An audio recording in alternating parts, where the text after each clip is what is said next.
Hey all, and welcome back to the second part of our automation video. Today we are going to be talking about the functional items. So let's get started. First thing we're going to be talking about is the rotating saw.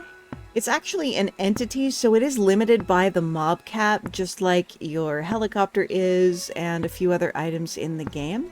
The rotating saw does 4 fixed damage, and it does it to players and mobs as well as bushes and trees.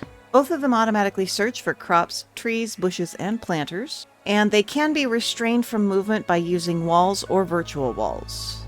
The brainy saw can be programmed to go after only certain things, so it's got the crops, the wood, or both crops and wood, but neither of them seem to actively target the planted trees, but the regular saw can be forced to do so. While not flammable, they will wander into the lava and get damaged if they're not restrained. Next we've got the reaping machine. This can reap crops from plots and planters as well as the bushes, but it doesn't seem to do enough damage for the actual trees.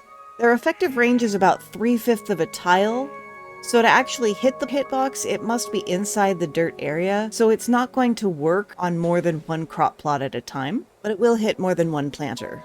It doesn't actually damage the plots or planters, which is nice, and it is not flammable, so you can use it in hell.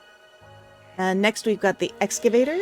This does 5 fixed damage to bedrocks and artificial bedrocks, thus producing items. The items shoot out from the top diagonally and kind of just fly all over the place. They sometimes will even go through floors if the floor is pretty close to the top of it.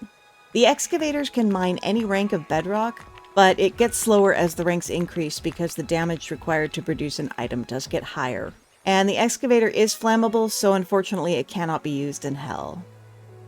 And now we've got the sprinkler.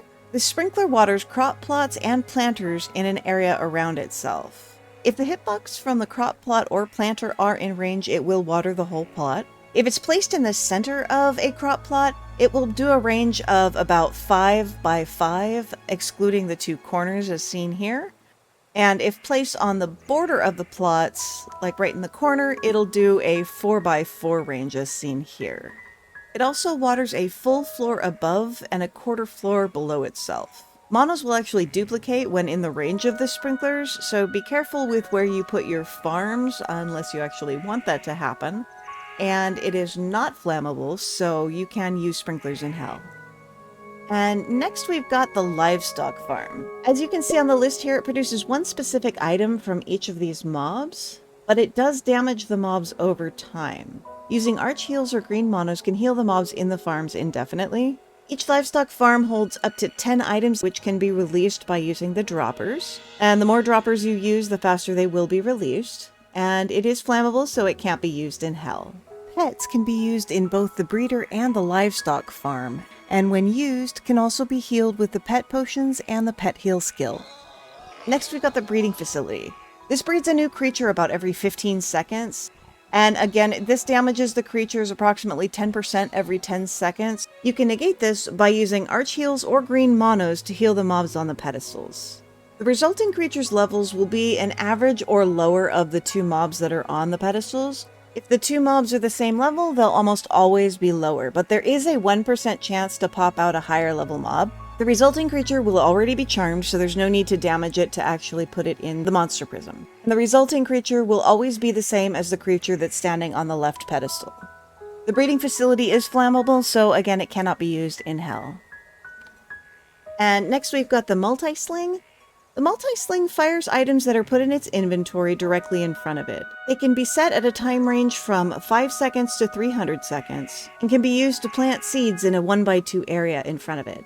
Unfortunately, it does not activate monster prisms, so it can't be used to capture mobs, but it can be used to actually release mobs. When arrows are placed in its inventory, it does fire the arrows, which does some damage, but it's most effective with the poison or toxic arrows, as the damage over time is a lot more effective.